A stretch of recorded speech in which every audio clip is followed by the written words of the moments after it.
Bienvenue à tous pour cette table ronde autour des feux de forêt. Quelle collaboration en temps de réchauffement climatique.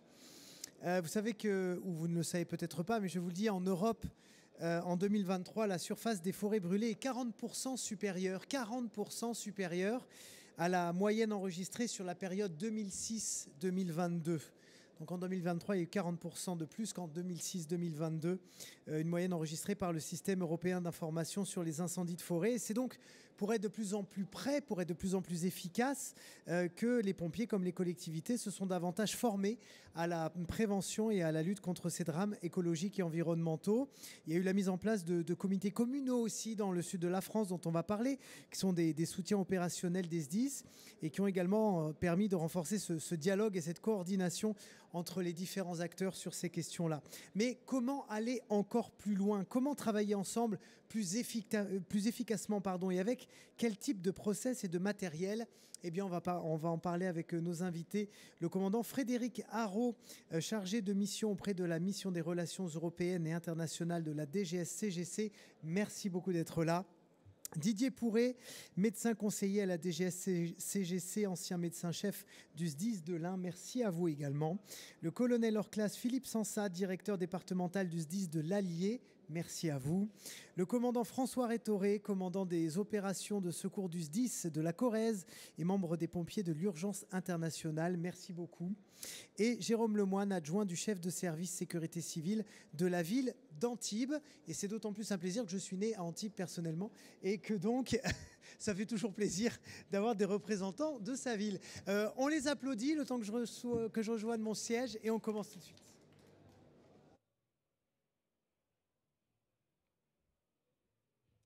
Je m'attendais à des applaudissements quand même un peu plus fournis, un peu plus nourris, mais c'est pas grave, on va vous chauffer et j'espère que tout à l'heure vous allez nous faire un petit peu mieux que ça.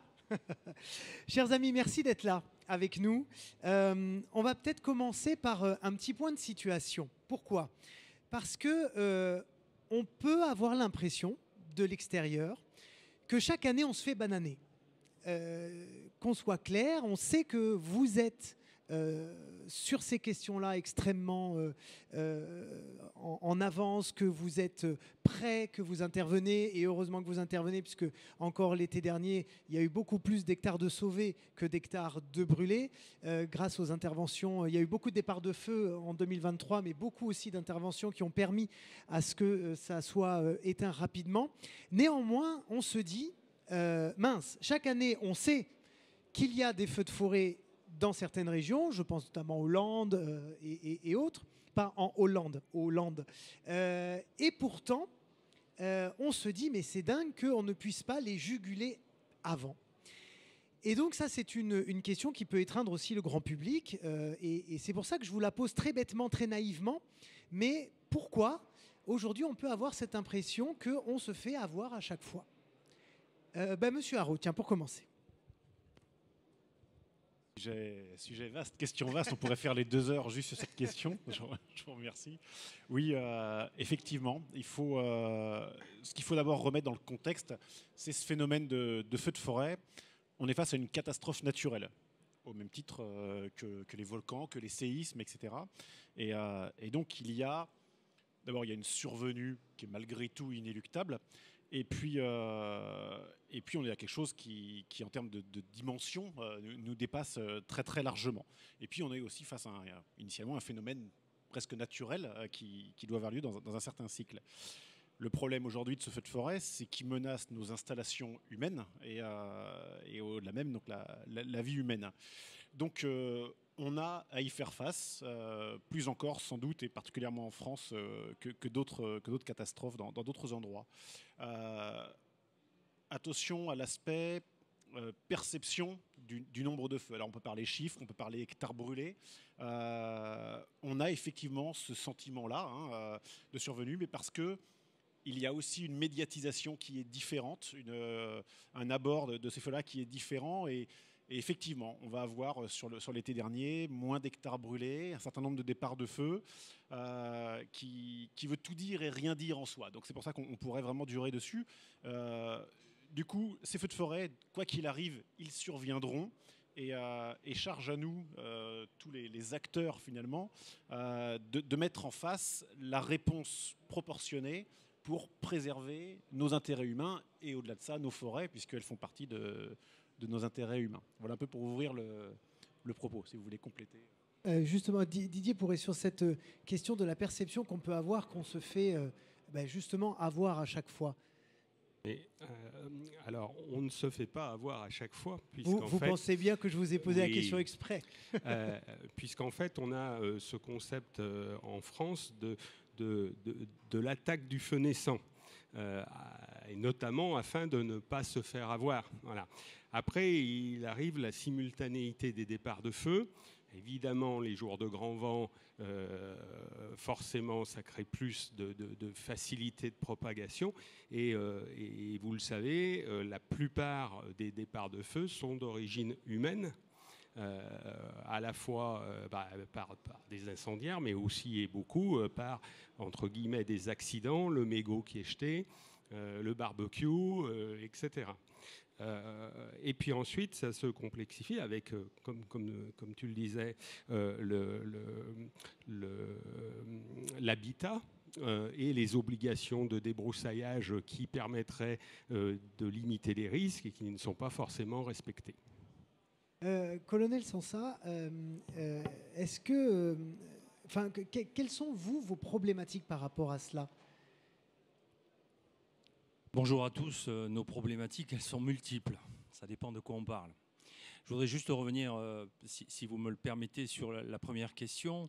Ce qu'il faut savoir, c'est que plus de 95% des feux sont stoppés très rapidement. Finalement, c'est très peu qui nous échappent.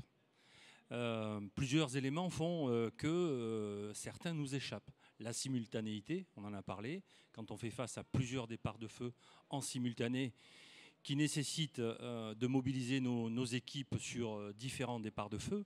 Et il nous arrive parfois d'être en limite de capacité. Ça, c'est un premier élément.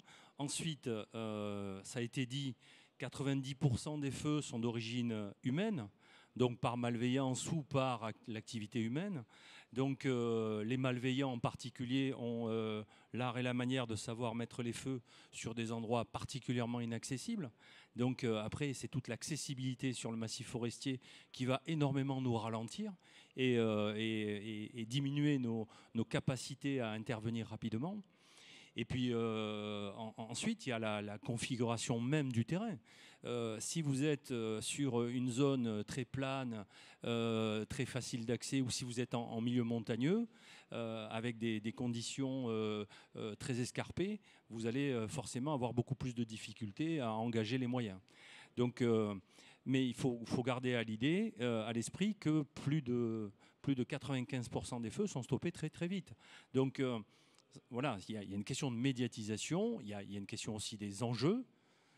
Effectivement, un feu de forêt, ça génère énormément d'enjeux sur les vies, sur les biens, sur les exploitations agricoles, sur l'immobilier, sur les habitations. Et donc forcément, c'est très très médiatisé. Et on va mettre l'accent sur le feu de l'année ou de l'été, ou les quelques feux de l'été qui malheureusement n'auront pas pu être traités dans les délais. Ça, c'est vraiment un point important, parce que vous n'imaginez pas à quel point ça demande un travail d'anticipation, de construction, d'organisation qui est absolument colossal pour faire face à une situation sur le feu de forêt qui est certes pas nouvelle, mais qui devient de plus en plus complexe par les enjeux sociétaux, les enjeux médiatiques, les enjeux sur les populations, avec le contexte de réchauffement climatique, qui fait qu'on est de plus en plus soumis à cette pression et à ce besoin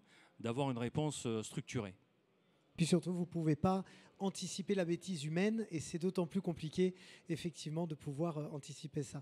Commandant Rétoré, aux pompiers de l'urgence internationale, comment vous vous êtes structuré ces dernières années pour faire face à ces feux, à ce changement climatique aussi, à ces étés de plus en plus chauds et à la violence un petit peu de ces conditions extrêmes qu'on vit ? Bonjour.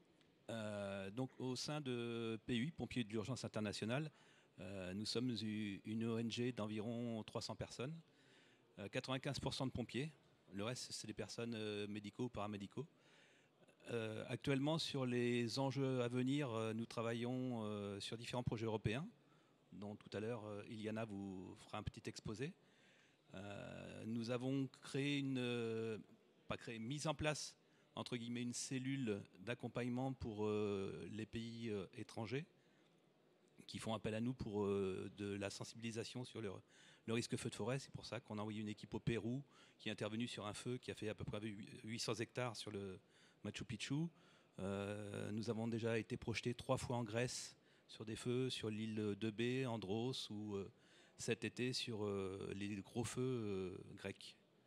Donc on travaille avec différentes technologies, hein, en nous faisant accompagner par des sociétés de recherche, notamment dans le cadre des projets européens, qui sont la détection précoce et également les essais de lances, etc., qui seront ensuite mis, une fois validés par l'Europe, à disposition des pompiers français et européens. Jérôme Lemoine, pour une ville comme Antibes, qui est une ville moyenne, entourée effectivement de certains massifs ou forêts, comment est-ce qu'on travaille sur le sujet des incendies? Est-ce que c'est une veille quotidienne? Comment ça se fonctionne vraiment dans le concret? Bonjour à tous. Je vais revenir sur ce que disait le commandant. C'est vraiment un travail d'anticipation toute l'année. Nous, on travaille en collaboration avec le SDIS, forcément.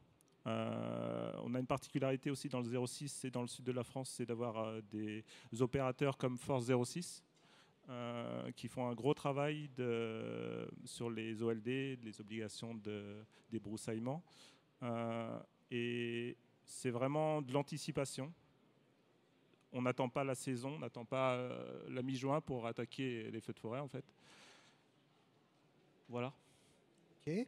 Est-ce qu'il y a des nouvelles technologies que vous utilisez chacun dans vos quotidiens et qui seraient un petit peu nouveaux, qui permettraient d'aller encore un petit peu plus loin? Je vois que vous me dites oui, colonel Sansa.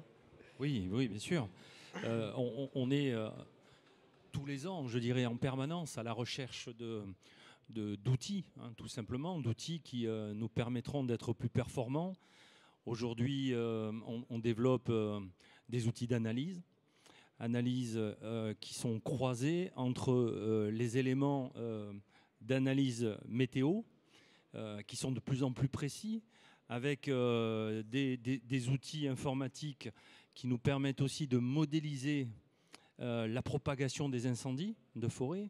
Et quand on arrive à allier la connaissance du terrain, avec notamment l'historique des feux, parce qu'il faut savoir que les feux de forêt, très souvent, en fait, ils reprennent les mêmes couloirs de feu. Donc, on a ces bases de données empiriques qui nous permettent de savoir comment les feux, quand ils se sont déclarés sur les mêmes zones, se sont comportés. Parce qu'en fait, il va se comporter par rapport au relief, il va se comporter par rapport au vent, il va se comporter par rapport à la végétation. Et cet historique, plus une analyse fine de la météo et des conditions notamment de sécheresse et d'humidité de l'air, couplée avec une capacité à modéliser une propagation de feu, je peux vous assurer que ça, c'est des outils extrêmement intéressants qui sont en cours encore de développement et qu'il va falloir... ils existent, mais il faut encore les améliorer. Et bon, là, c'est qu'une toute petite partie de la technologie. On va utiliser de plus en plus les drones, de plus en plus les outils de protection collective et individuelle, parce que les pompiers ont besoin d'être protégés, et pas seulement les pompiers, hein, mais tous les acteurs du secours, avec des outils, des camions, du matériel de plus en plus performant. Et l'État, en ce moment, nous soutient beaucoup, puisque nous bénéficions du pacte capacitaire, un financement de l'État, mais je laisserai mon collègue de la DGS-CGC en parler mieux que moi, et des investissements lourds sur les outils modernes de protection du sapeur-pompier. Alors justement. Oui, on va pouvoir le faire à deux voix. Ce pacte capacitaire, en fait, il est dans le prolongement de ce qu'on vient de dire. C'est-à-dire, pour revenir au vraiment propos de départ, cette catastrophe naturelle dont on voit qu'avec le changement climatique, elle prend des proportions nouvelles, hein, des méga-feux comme on n'en voyait plus, et donc qui finalement vient ébranler un petit peu notre organisation qui en France est départementale.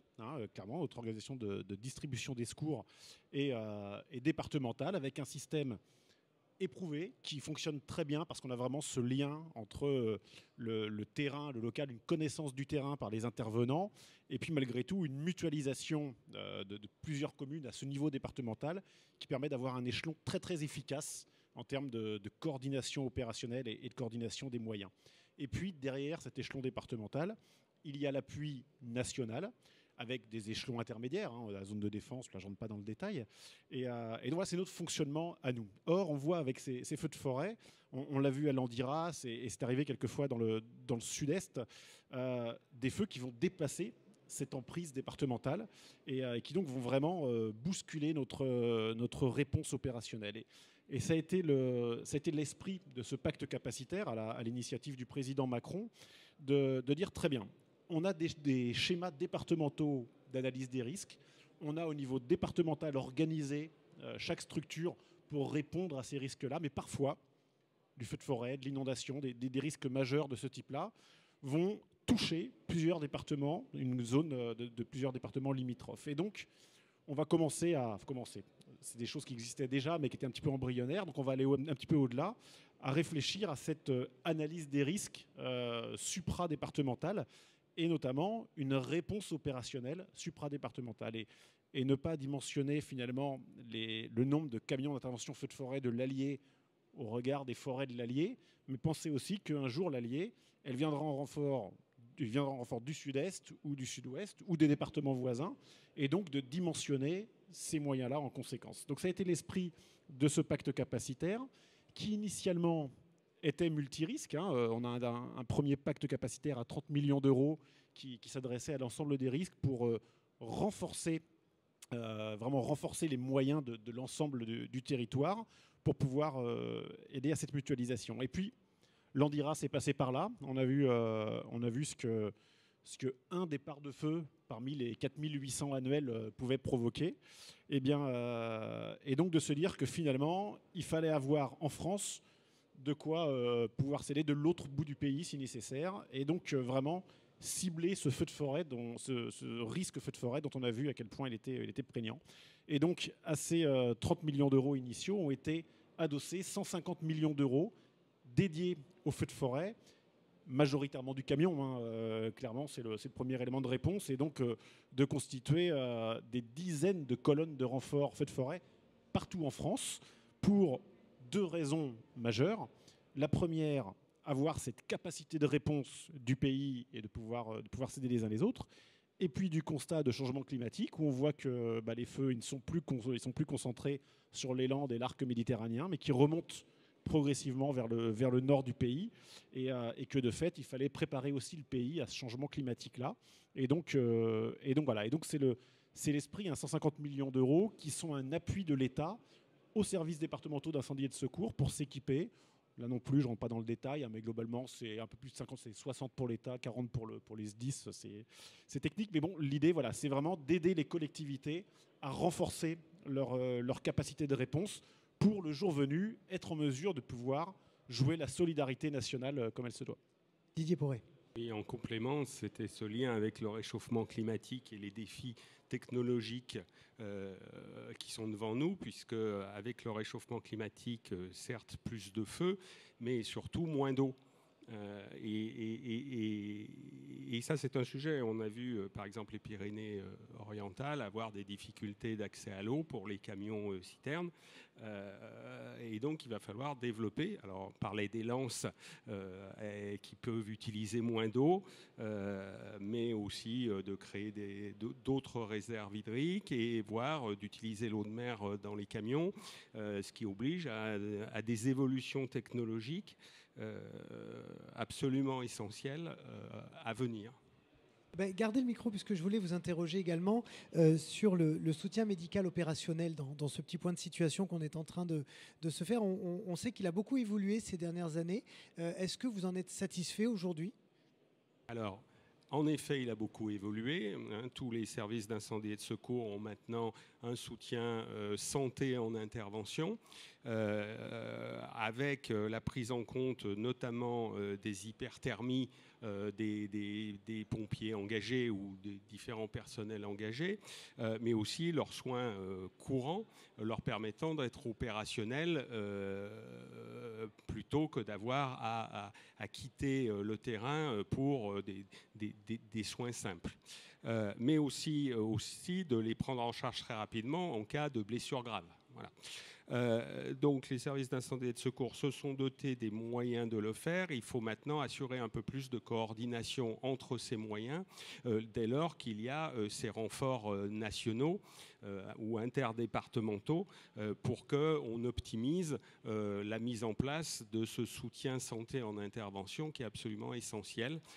D'autant plus qu'on connaît bien les risques feux de forêt. Alors évidemment les brûlures, évidemment les effondrements d'arbres, de branches et la traumatologie classique associée, mais aussi la toxicologie liée au dégagement des fumées d'incendie et aux effluves des végétaux qui se consument ou qui brûlent, et en particulier le monoxyde de carbone qui existe aussi en feu de forêt, ainsi que tout un tas d'autres produits toxiques.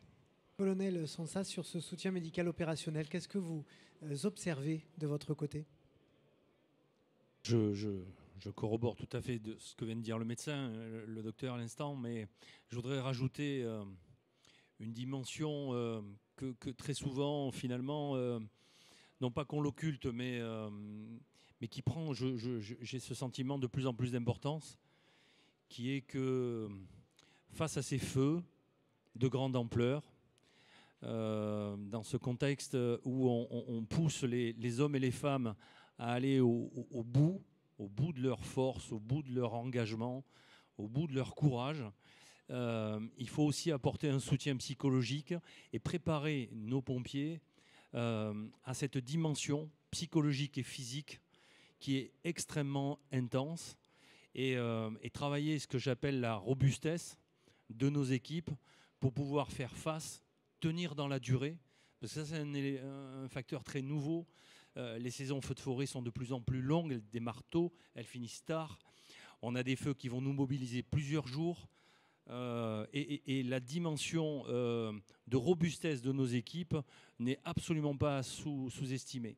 Donc notre SSO, nos équipes médicales doivent nous préparer à cette dimension physique et psychologique de l'engagement intense, et puis également veiller pendant l'intervention à faire en sorte que les équipes aient une rotation à bon escient, pour éviter de sursolliciter nos équipes et finalement ne plus être en capacité d'apporter l'action nécessaire. Est-ce que quelqu'un a quelque chose à rajouter sur ce sujet avant que nous passions à la coordination européenne, qui est ce qui nous occupe principalement aussi? On peut avoir là encore l'impression, et vous allez me dire si c'est qu'une impression, qu'on aide beaucoup les petits copains, et que les petits copains ne nous aident pas beaucoup quand nous on est en galère. Est-ce que c'est là encore juste une vue de l'esprit, ou nous sommes, nous Français, particulièrement généreux et fraternels, là où on aimerait peut-être un peu plus de soutien des autres pays quand nous on a des problèmes? Dites-moi. Vous voulez que je vous le dise, je vais vous le dire. Non, vous avez complètement raison. Nous Français, on est beaucoup plus forts que les autres, on est beaucoup plus malins, beaucoup mieux équipés. On est largement au-dessus de l'eau, et donc il n'y a pas de sujet. En aucun cas, on a besoin d'une aide extérieure, et on est largement au-dessus de tout ça. Et donc la France s'est fait fort pendant 20 ans, on va dire, pour vraiment parler du mécanisme de protection civile de l'Union européenne, mais bien avant avec les coopérations directement, d'aider les voisins. Juste pour petit rappel, ce mécanisme de protection civile, c'est une création qui date de 2001, donc c'est un peu plus d'une vingtaine d'années. Et l'idée au départ de l'Europe, c'est de favoriser cette solidarité entre pays, en se disant que, exactement comme on l'a dit tout à l'heure pour les départements, qu'à un moment donné, un pays peut être submergé par une catastrophe et finalement avoir besoin de l'aide de ses voisins européens. Et le législateur européen s'est dit que c'est une bonne opportunité de faire jouer l'Europe pour ce qu'elle est, de faire jouer la solidarité, et donc a décidé finalement que dès lors qu'un pays aiderait son voisin ou un autre pays, eh bien, il paierait une partie, via un instrument financier dédié, il paierait une partie de cette aide-là. Et puis rapidement, ça a été mis en œuvre. Dès 2001, les premières activations. Et puis rapidement, on s'est rendu compte qu'il fallait structurer un petit peu tout ça.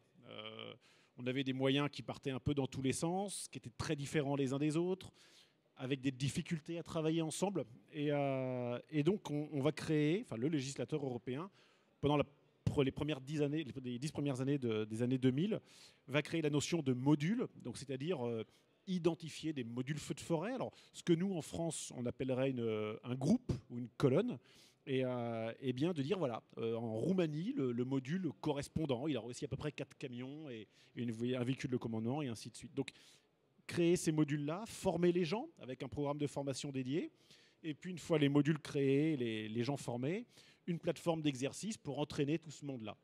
Et puis un petit centre opérationnel qui au départ était le MIC, un petit bureau ouvert 5 jours sur 7 aux heures ouvrables qui regardait ce qui se passe et qui gérait les dossiers de facturation de cette solidarité-là, et qui en 2013 est devenu le RCC, donc un centre opérationnel H24 qui monitore l'ensemble de l'activité mondiale pour coordonner cette aide avec un système de communication entre pays. Et donc c'est devenu, d'un petit instrument financier, c'est devenu un vrai mécanisme, et qui tout doucement, alors on en parlera peut-être tout à l'heure, commence à tendre vers une notion de gestion de crise, parce que finalement, ces crises-là, elles commencent à non plus impacter un pays, mais impacter le continent, pour parler ne serait-ce que de l'Ukraine ou des crises migratoires, et donc avoir un besoin de coordination et d'un minimum de gestion.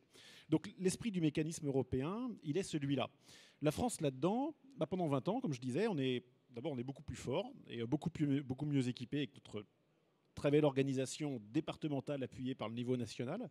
Et donc, on n'en avait pas besoin. Par contre, on était largement disposés et disponibles, notamment avec nos unités de formation militaire de sécurité civile, qui étaient prêtes à partir en 2 heures et à intervenir. Et puis, 2021, les inondations en Allemagne, en Belgique.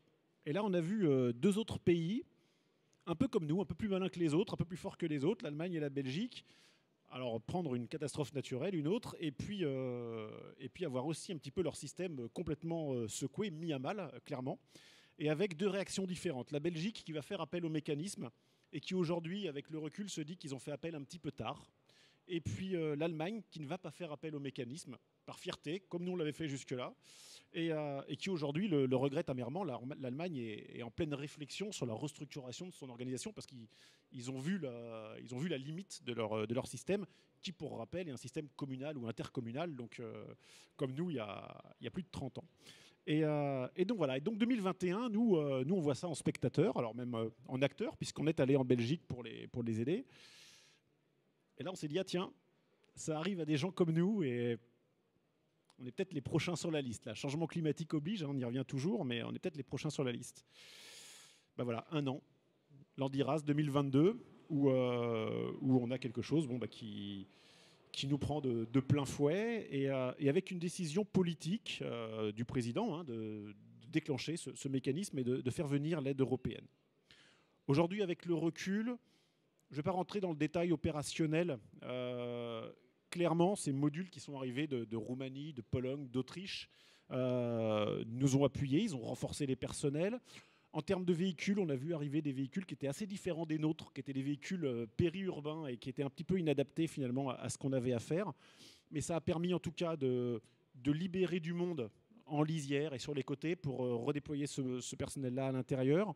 Donc il y a quand même eu un soulagement opérationnel, mais surtout, ça a permis de débloquer quelque chose. Et là, tout d'un coup, on est passé d'une posture, je ne vais pas dire de honte de faire venir de l'aide parce qu'on n'était pas capable, à une nouvelle posture de se dire on a une fierté à jouer cette solidarité-là. On joue le jeu de la solidarité. Et donc, ça a changé vraiment l'état d'esprit chez nous. Et moi qui navigue beaucoup dans les sphères européennes, je peux vous dire que ça a beaucoup marqué les autres pays, parce qu'eux, ils l'ont vu. Ah, ça y est, la France aussi, ce pays, qui est identifié comme tel, lui aussi a fait appel au mécanisme. Et ça a vraiment débloqué quelque chose. Et donc, on a vraiment basculé dans ce jeu de la solidarité qu'aujourd'hui la crise ukrainienne a carrément amplifié. Et donc voilà, tant et si bien que inondation dans le Pas-de-Calais au mois de novembre et au mois de janvier, sans même sourciller, on a fait venir des pompes pour doubler notre capacité de pompage sans qu'on se pose de questions, alors que ça ne nous serait même pas venu à l'idée il n'y a pas même 4 ans. Didier Boré. Juste en complément, le mécanisme, c'est en effet des modules feux de forêt, mais c'est aussi tout un tas d'autres modules, les pompes, le traitement de l'eau, de l'hébergement, etc. Et autre intérêt du système européen, c'est aussi le financement de certains matériels qui sont confiés à des États. Par exemple, on a des Canadair, pas nombreux, mais quelques Canadair qui ont été financés, qui sont confiés à la France et que la France remet à disposition des autres pays quand elle n'en a pas besoin elle-même, armée par ses pilotes. Commandant Rétoré, les pompiers de l'urgence internationale ont été déployés en soutien au moment des incendies en Grèce. En juillet dernier, on sait qu'ils ont été vraiment très très intenses, très durs. Est-ce que vous pouvez nous raconter un petit peu comment s'est passé le déploiement et la collaboration avec les équipes locales ? Oui. Donc dans un premier temps, il existe une convention entre les pompiers d'Athènes et les pompiers de l'urgence internationale. On a été sollicité une première fois avant le 14 juillet au vu des conditions, comme vous l'a expliqué le colonel Sansa, parce que le mécanisme grec prend en compte différents paramètres, météo, vitesse du vent, nombre d'incendies, etc., pour qu'une équipe soit prépositionnée sur Athènes, ce qui a été le cas. Ils n'ont pas été engagés, et suite au gros feu qu'il y a eu au nord d'Athènes au niveau du casino, donc ils nous ont ressollicités au niveau de 2 équipes. Donc une première équipe qui s'est rendue sur place pour faire une évaluation, pendant que prenait par la route un véhicule avec une deuxième équipe. Nous sommes restés sur le feu du casino et les feux autour d'Athènes environ 4 jours. Et ensuite, nous avons été projetés sur l'île d'Andros, un feu qui a fait 1000 hectares. Nous sommes restés 2 jours. Et ensuite, nous avons reconditionné le matériel au sein d'une des casernes, la caserne de Cali où on était positionné, pour ensuite partir à la frontière turque sur le feu qui a fait près de 180 000 hectares où on a travaillé où on a été mis à disposition donc, du responsable des pompiers grecs, et on a travaillé avec les pompiers bulgares, kosovars, de Macédoine, de Bulgarie, etc. Mais justement, quand on est projeté comme ça avec des voisins européens, mais vous l'avez dit, qui ont des véhicules différents, qui ont des process différents, qui ont une vision de la vie et du monde différent et de votre métier, comment est-ce qu'on s'adapte ? Comment est-ce qu'on parle avec eux ? Comment est-ce qu'on trouve ce vocabulaire commun pour être efficace ? Alors, le vocabulaire, le langage des signes, il faut être clair, parce qu'un grec ne parle pas forcément français ni anglais. Le kosovar, alors lui, il ne veut pas parler une autre langue que le kosovar, le bulgare non plus. Donc c'est, Iliana, ne te moque pas. Donc le langage des signes. Ensuite, comme je crois que c'est ce que tu disais, même en Grèce, ils n'ont pas de véhicules feu de forêt 4x4 comme en France. Et c'est incroyable de se dire ça. C'est quand même un grand pays, la Grèce. Tout à fait. Grand, pas en termes de superficie, on est d'accord, c'est quand même un pays qui compte. Tout à fait, mais même à Athènes, les seuls véhicules 4x4 qu'il y a sur le pays, sur la Grèce, ce sont des véhicules qui ont été donnés par des pompiers français, parce que là-bas, ils sont encore au niveau d'une structure associative et pas volontaire. C'est-à-dire que les pompiers achètent leur tenue, payent leur système de sélectif pour partir en intervention, ils payent tout de A à Z. Ils achètent leur nourriture, etc. Ah oui, d'accord. Donc les seuls véhicules 4x4 que nous avons vus en Grèce sur les différents feux, ce sont des véhicules qui ont été donnés par des SDIS de France, des associations ou par l'Espagne. Par contre, tous les véhicules, toutes les colonnes de renfort bulgares, kosovars, macédoniens, etc., ce n'étaient que des véhicules urbains, voire des véhicules d'aéroport. Mais alors soyons clairs, est-ce qu'il n'y a pas quand même, quand vous arrivez, une sorte de frustration de ne pas avoir ni la structure, ni les hommes, attention, ce que je veux dire est très français, mais vous allez comprendre, au niveau de notre formation à nous et de notre organisation à nous. Est-ce que quand même, quand vous êtes déployé, que vous allez là-bas, que vous prenez des risques, vous ne vous dites pas, putain, merde, si je puis m'exprimer ainsi, on pourrait quand même avoir deux 4x4 qui fonctionnent, par exemple. Est-ce que ça ne vous donne pas envie de reprendre l'avion et de rentrer? Pas du tout, parce que, bon, je pense que tous autour de la table, on aime notre métier, on aime ce que l'on fait, et quand on est projeté sur des missions extérieures, que ce soit au titre des SDIS ou au titre d'une ONG, on est là pour apporter notre soutien, notre connaissance. Et puis en Grèce, les pompiers grecs étaient très demandeurs de notre savoir, entre guillemets, parce que de la culture feu de forêt en France qui est reconnue au niveau européen, voire mondial. Comme je l'avais dit tout à l'heure, on a été au Pérou ou en Amérique latine pour la même chose. Donc là, on reçoit une écoute et puis une attention très particulière. Même chose pour le SDIS de l'Allier qui a été déployé au Québec. Alors là, ce sont des voisins beaucoup plus proches, vu que nous partageons au moins la même langue, même si culturellement beaucoup de choses diffèrent. Racontez-nous un petit peu également ce déploiement et cette façon de travailler avec nos frères, nos cousins québécois. Oui, alors c'est pas l'Allier, c'est la France hein, qui dans un premier temps d'ailleurs a envoyé un premier détachement de 120 personnels entre sapeurs-pompiers professionnels, volontaires et UISC. C'est d'abord une solidarité dans le cadre européen, puis ensuite c'est une solidarité France-Canada. Moi j'ai eu l'opportunité, la chance, l'honneur de commander le deuxième détachement sur une mission qui a duré un peu moins d'1 mois, entre mi-juillet et mi-août. Alors déjà c'est très différent parce que là on est dans un contexte où on est on vient aider un pays qui est aussi avancé si ce n'est plus que nous. Habituellement, c'est ce qui vient d'être dit, on vient en renfort de pays sud-européens parce que bon, les feux de forêt, même si la Suède a été un peu concernée il y a quelque temps, ça concerne quand même les pays du sud de l'Europe. Où, bon, sans être fier à outrance, on a vraiment plusieurs longueurs d'avance dans le domaine du feu de forêt.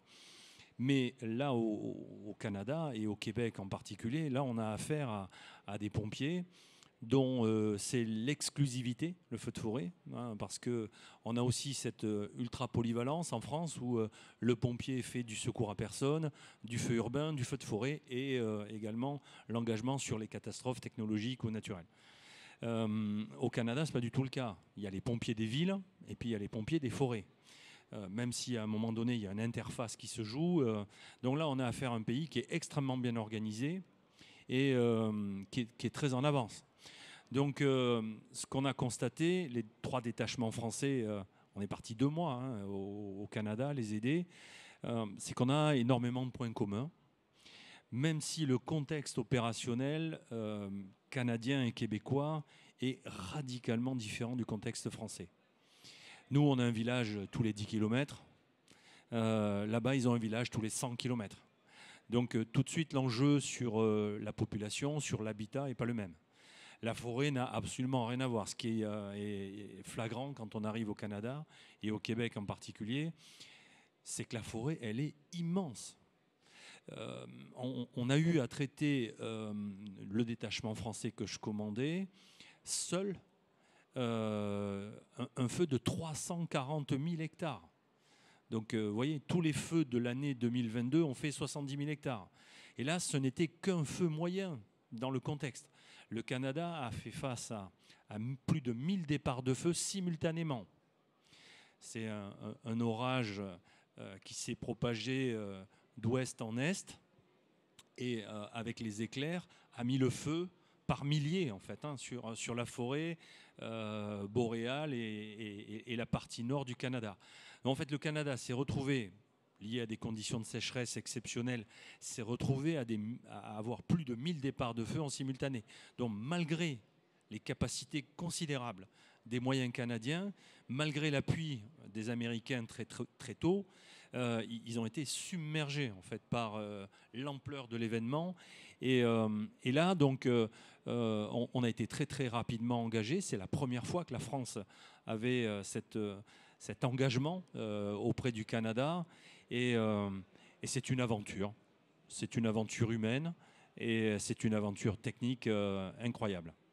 Commandant Haro, qu'est-ce que ça vous inspire justement toutes ces collaborations et le fait que nous sommes effectivement déployés un peu partout, puisqu'on devait aussi avoir des représentants du détachement intervention feu de forêt qui malheureusement n'a pas pu venir, mais qui eux devaient nous raconter leur aventure au Portugal.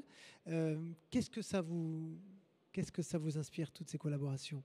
Alors beaucoup de choses. D'abord, ce qui ressort un petit peu des échanges qu'on vient d'avoir là, c'est que on a vraiment ce biais franco-français où on imagine une planète qui fonctionne à peu près comme nous, avec des services des services de secours qui sont à peu près comme les nôtres. On est une exception. On est une originalité avec un système départemental de pompiers volontaires, rémunérés en partie, des pompiers professionnels et voire des pompiers militaires sur certaines zones, appuyés par des associations agréées de sécurité civile, des ONG ponctuellement, et un appui national pour des moyens lourds. Cette organisation-là, elle n'existe nulle part ailleurs. Et des pompiers, et surtout un mot qu'a été dit tout à l'heure, polyvalents, qui font du feu de forêt, du feu urbain et du secours à victimes. Dans la plupart des autres pays, déjà on va séparer secours, pompiers et secours à victimes, où c'est le milieu hospitalier qui va faire ce secours à victimes-là. On va parfois séparer, comme on l'a dit tout à l'heure, le feu en agglomération, le feu hors agglomération. Et puis tout cet aspect volontariat, qui est bien souvent du bénévolat, avec là aussi une histoire, une culture. Certains pays qui ont une organisation militaire, certains pays dont c'est la police qui a ce travail-là.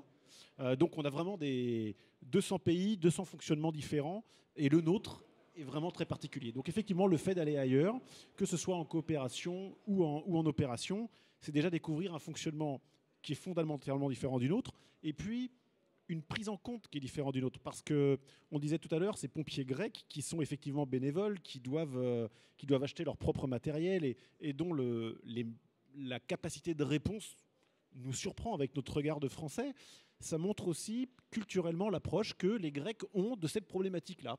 À côté de ça, ils vont avoir d'autres domaines dans lesquels ils vont être plus avancés que nous parce qu'ils ont appuyé là-dessus. Bon, c'est des choix politiques, c'est des choix culturels et qu'on peut expliquer de différentes manières. Donc, faire ce travail-là, il permet déjà d'avoir cette connaissance-là qui est extrêmement enrichissante pour tout pompier qui est amené à faire des opérations comme ça. Pour travailler avec beaucoup d'experts qui vont soit en coopération, soit en opération, j'ai souvent ce message-là pour ceux qui ont un petit peu d'appréhension à partir, à leur dire qu'ils reviendront avec plus que ce qu'ils auront apporté. Et c'est toujours le cas. Toujours le cas.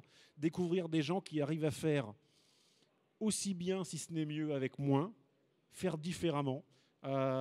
Culturellement, c'est ultra enrichissant et ça ne peut que nous enrichir, nous aussi, qu'on aille chez des pays qui ont moins de moyens ou qui soient moins avancés organisationnellement, ou dans des pays qui ont une avance supérieure. On parle du Canada, typiquement, qui a une capacité avec les hélicoptères ou autres que nous, on ne pourrait pas atteindre. Et donc tout ça est vraiment enrichissant pour nous et pour nous améliorer. Alors j'aimerais accueillir maintenant au pupitre Ilana Korma, qui est coordinatrice du projet européen pour les pompiers d'urgence internationale à Limoges. Elle va vous présenter le projet Sylvanus. Je ne sais pas si ça parle à certains d'entre vous, mais en tout cas elle va nous le présenter. Je pense que c'est bon au niveau du micro, parlez bien près. Oui, et quand vous voulez changer de slide, vous faites un petit signe à notre opérateur. Bonjour. Je m'appelle Eliana Korma, je travaille pour les pompiers de l'urgence internationale. Par hasard, je suis grecque. Et on a une grande amitié avec les Français depuis longtemps. Et on a beaucoup de similarités en plus. Donc, je vais vous parler pour un des projets qu'on a inclus. Ça s'appelle Sylvanus. C'est un projet financé par la Commission européenne. Le nom complet, c'est une plateforme technologique de l'information intégrée pour la gestion de feux de forêt. On change ? Vous pouvez voir, c'est bon. Donc, le projet, c'est tout à fait une innovation. C'est une action de Horizon 2020. La période, c'est 42 mois. Il a commencé en décembre 2021. Le coût du projet, c'est presque 20 000. On ne va pas prendre tout l'argent, c'était 19 millions. Pardon. Donc, le nombre total de partenaires, c'est 49. Il y a 15 partenaires de l'Europe et 3 pays internationaux, c'est Brésil, Australie et Indonésie. Donc, les visions de ces projets, c'est le développement d'une plateforme technologique résiliente au climat innovatif fournissant une aide à la prise de décision dans la phase de préparation, intervention et rétablissement du cycle de gestion des incendies de forêt et augmentant la résilience de l'homme, de l'environnement, de l'économie aux incendies et des forêts. Donc, il y a 3 phases dans ces projets. La première, ça a à faire avec l'approbation et la préparation. La deuxième, c'est la détection et la réponse. Et troisième, c'est la politique de restauration forestière. Donc, les objectifs et les produits pour les utilisateurs. Donc, finalement, quelles sont les innovations de ces projets? À la première base, à phase A, on voit les outils de gestion des paysages forestiers, les évaluations historiques des causes et les effets, et bien sûr les impacts climatiques de feux de forêt, les modélisations sémantiques et représentation des connaissances, la formation des sapeurs-pompiers, et le cadre d'engagement des citoyens. Encore, hein? La deuxième phase pour la détection et réponse, les innovations. Oui, parce que, sont les services de données climatiques et météorologiques pour la prévision immédiate, l'intégration des données in situ pour la surveillance d'un site de danger d'incendie, l'agrégation, précisément l'analyse des sources de données d'observation de la Terre, composant de détection des médias sociaux pour la détection des menaces d'incendie de forêt, les actionneurs UDV pour la collecte de renseignements et les services de Big Data pour la surveillance en temps réel de la propagation des incendies et les systèmes d'aide de la décision. Finalement, à la troisième phase, qui concerne la politique et restauration forestière, on a les innovations suivantes. Le programme de résilience écologique, les modules de processus de résilience adoptés pour la restauration des forêts, stratégie de réhabilitation des sols par l'analyse des données, la contribution au cadre juridique et règlement de l'UE, modèle de gouvernance pour la restauration des forêts, et finalement la recommandation politique pour des services de gestion forestière durables et résilients. Après, donc on a 4 lignes de défense pour ces projets. D'abord, identifier les régions à forte probabilité avec l'utilisation des appareils in situ. La deuxième ligne de défense, c'est l'utilisation des drones pour l'inspection visuelle, utilisation de l'intelligence humaine provenant des médias sociaux. Troisième ligne, c'est le robot qu'on utilise et mobilisation des ressources et mise en place d'un centre de commandement et mise en sécurité des personnes. Finalement, le déploiement de canons à eau et de bombardiers à eau, etc. On a 11 pilotes à faire dans ces projets. 8 seront en Europe et les 3 autres en Australie, Brésil et Indonésie. Est-ce que j'ai le temps de... D'accord, OK. Donc, en France, on l'a fait septembre passé. C'était en Saint-Sylvestre, hors de Limoges. Donc, c'était pour l'incendie de forêt avec accident industriel dans une usine hautement explosive. Un autre aura lieu à Gargano National Park en Italie. C'est la prévention, détection et restauration des incendies accidentels dus aux conditions environnementales et météorologiques. Un autre en Slovaquie qui s'était passé déjà, c'est avec la sensibilisation du public à la sécurité en cas de danger d'incendie. En Grèce, ça va passer en 7 mai, c'est le programme de promotion de la sécurité incendie de la résilience écologique.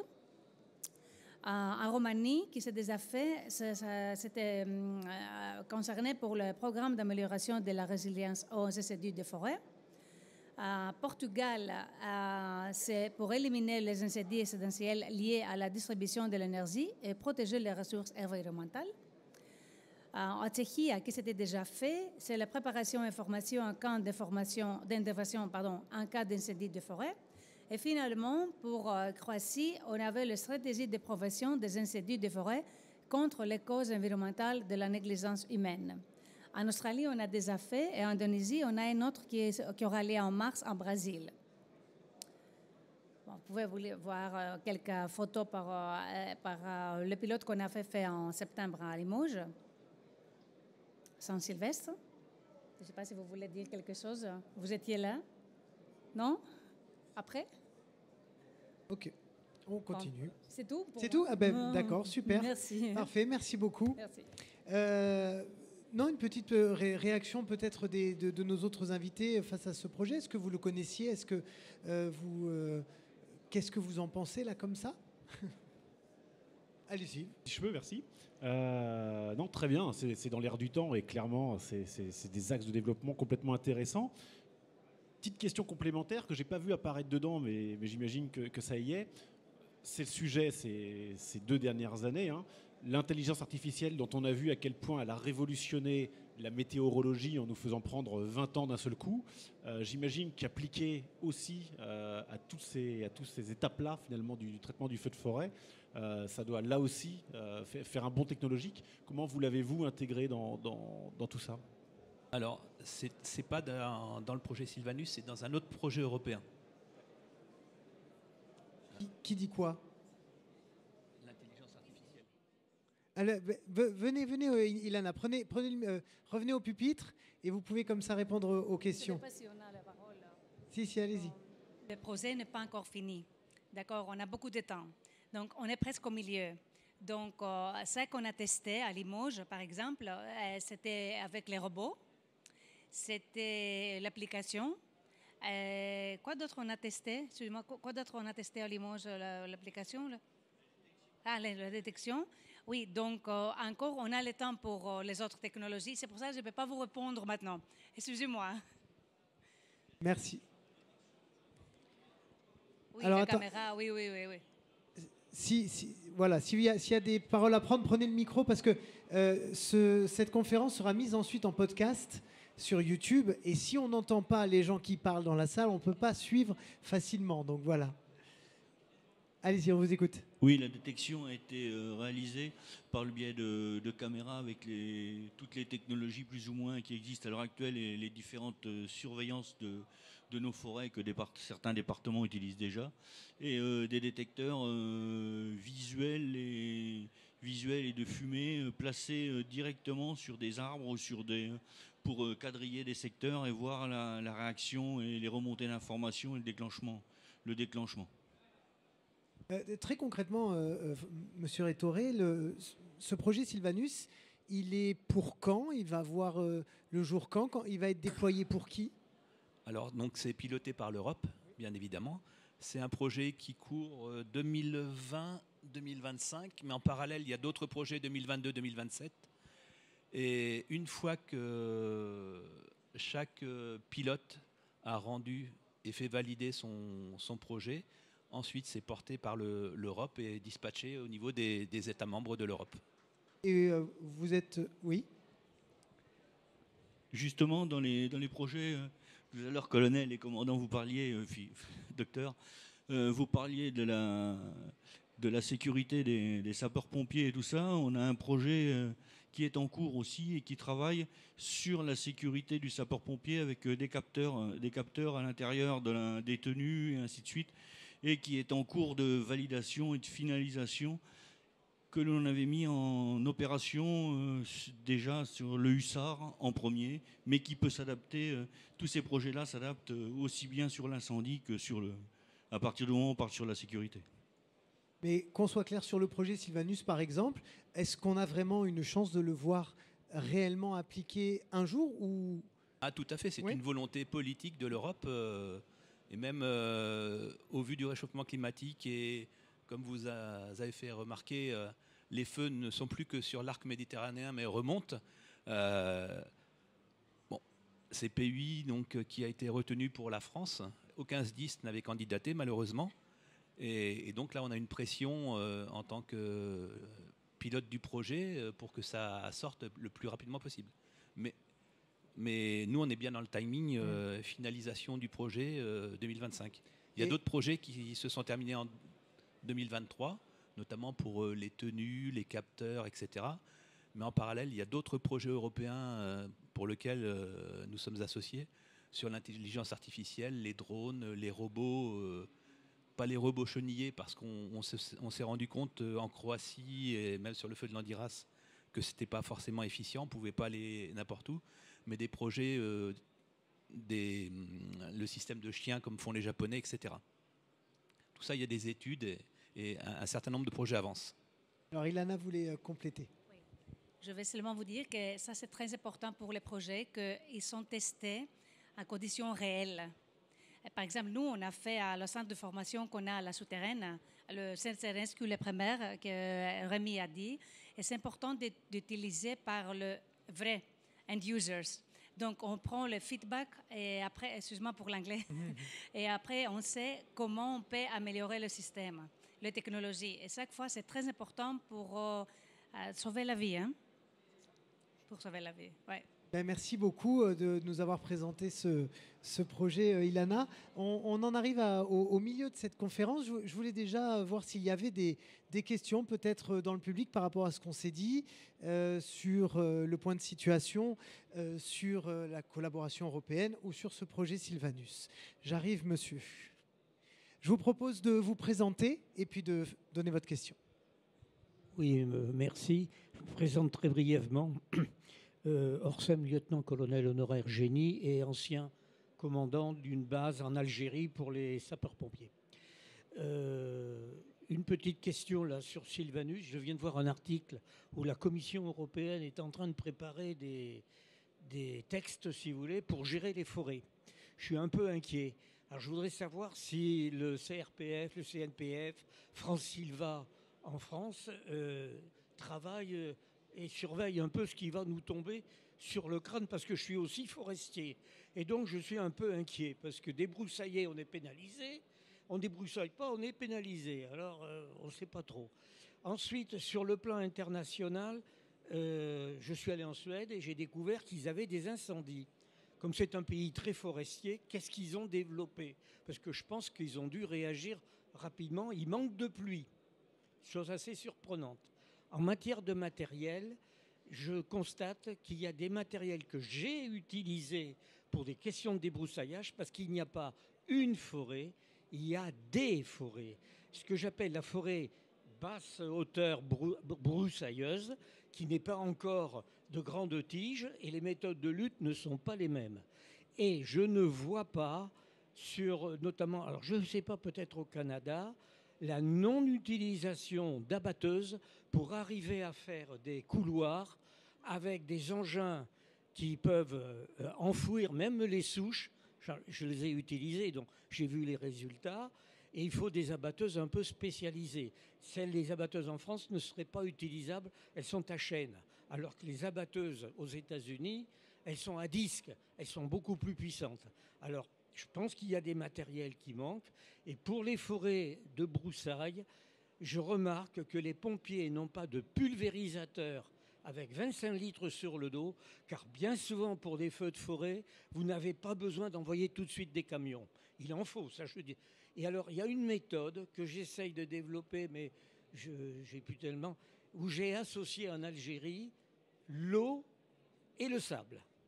Donc je mets d'abord le sable pour coucher les flammes et je mets après l'eau, et à ce moment-là, l'eau ne s'évapore très difficilement à cause du sable et on peut progresser beaucoup plus valide. Alors, je ne sais pas comment on peut voir les choses. Alors, on va reprendre les questions une par une. On va commencer par le projet Sylvanus et donc cette réglementation européenne, enfin ces textes européens. On vous écoute, monsieur le commandant Rétoré. Donc on n'est pas du tout au courant et ce n'est pas donc intégré dans le projet Sylvanus, cette future réglementation. Donc nous, on n'est pas du tout au courant et on n'a pas d'indicateur ou de ligne de conduite par rapport à cette première question. La deuxième question. Salon agricole. D'accord. L'ONF. D'accord. Donc affaire à suivre. Ensuite, concernant la Suède travaille sur l'information et la sensibilisation des populations. C'est eux les pilotes de ce projet. Comme c'est un des pilotes qu'a développé Iliana. En Suède, ils sont surveillés par des satellites pour les coupes et les reboisements. Ils sont très surveillés, donc je pense qu'ils doivent avoir des moyens d'investigation que peut-être on n'a pas encore en France. Je vais me permettre de compléter là pour cette partie, pour la partie suédoise. L'exemple est très intéressant. En fait, il montre vraiment la réponse, la différence entre le Nord et le Sud culturellement.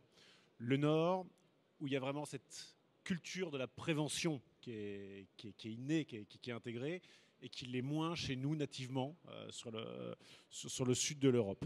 Nous, Français, encore une fois, on réagit nativement en réponse. On dimensionne notre bassin de risque et on va mettre une réponse en face pour proportionner ce qu'on va y faire. Les Suédois, nativement, ils vont imaginer prévention. Ils vont se dire finalement, entre mettre 60 millions dans acheter un Canadair ou 60 millions dans une politique de prévention et empêcher que les feux n'arrivent, je vais prendre la seconde solution. Et donc, c'est vraiment révélateur de cette culture scandinave et même nord-européenne d'avoir cette première approche-là. Ils ont beaucoup à prendre de nous sur cette partie réponse parce qu'on a cette expérience, et notamment en réponse feu de forêt, technologiquement 60 ou 70 ans d'expérience.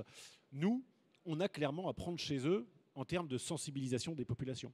On l'a vu tout à l'heure, la majeure partie des feux de forêt est d'origine humaine, que ce soit alors malveillante, là pour le coup c'est vraiment la partie sanction qui va faire, donc je le sors du cadre, mais surtout la partie négligence. Et là il y a un vrai travail à faire. Et donc ce travail de sensibilisation, d'une part sensibilisation des publics pour avoir les bons comportements, de ne pas fumer, de ne pas faire les barbecues, de garder les moteurs à distance, etc. Et puis sensibiliser les plus jeunes, parce que c'est un investissement d'aujourd'hui pour demain. Les Suédois, ils savent faire ça. Et pour le coup, c'était leur premier angle d'attaque. Et donc le travail pour la réponse, ils regardent un petit peu ce qu'on fait nous, on les croise nous au niveau européen dans des projets, dans des workshops, etc. pour justement faire ce partage de culture et prendre ce que nous on apprend de chez eux et eux apprendre chez nous. Et en ce qui concerne donc ces machines, ce matériel donc qui enfouit, c'est ça, hein, qui enfouit qui débroussaille et qui enlève les souches également. Est-ce que ça vous parle, ce type de matériel, et est-ce que vous avez quelque chose à nous partager là-dessus ? Alors nous, au niveau national, on a des matériels lourds, hein. C'est notamment l'armée qui est sollicitée dans ces cas-là avec des régiments du génie qui sont en mesure de faire des trouées. Et on l'a vu sur l'Andiras, on l'a vu sur les gros feux dans le sud-est ces dernières années. Dès lors qu'on va envisager la progression du feu dans une direction donnée et donc créer des routes, hein, faire la défense contre un incendie au pied levé pour tenter... Alors d'arrêter le feu, c'est peut-être un petit peu ambitieux, en tout cas de casser sa puissance et faire en sorte qu'on puisse derrière le traiter correctement. Donc effectivement, il y a différents matériels à disposition. On n'a pas les mêmes, on a peut-être aussi d'autres savoir-faire et en l'occurrence compenser un manque de matériel d'un côté par un savoir-faire de l'autre. Mais tout est bon à prendre. Et on le disait tout à l'heure, hein, cet échange d'expertise, il se fait avec des pays que nous, on va aider, et d'autres pays plus avancés technologiquement ou sur certains savoir-faire pour aller chercher l'expertise là où elle est et pouvoir se l'approprier. Est-ce qu'il y a d'autres questions ? Après, sinon je vous redonne la parole, mais est-ce qu'il y a d'autres questions ou d'autres interventions potentielles ? Non ? Alors, non, il me manque, je cherche un matériel pour faire le débroussaillage. Or, nous n'avons pas, pour les petits forestiers, j'ai 100 hectares, c'est pas très grand, on n'a pas de moyen de débroussaillage mécanique. J'ai fait des essais, j'en avais trouvé un, il était pas mal, mais il n'avait pas la marche arrière. Et quand je tombais dans un trou, je pouvais plus le sortir. Donc, c'est pas possible. Or, quand on fait des plantations, on est à peu près à 3 mètres de large. Les tracteurs, ils passent pas. On n'a pas de matériel moyen pour faire des débroussaillages. Il faudrait des matériels de 2 mètres de large, pas plus. Et je n'en trouve pas. Alors, est-ce que ça existe? Je ne sais pas. Je peux intervenir. Sur les Alpes-Maritimes, on a croisé déjà la SNCF qui a développé des robots qui peuvent faire du débroussaillage. Bon, c'est onéreux, certes, mais vous êtes à distance et sur des... eux, c'est vraiment des gros montants, forcément, et ils font toute la voie SNCF avec, mais c'est faisable. Le Canada l'utilise beaucoup.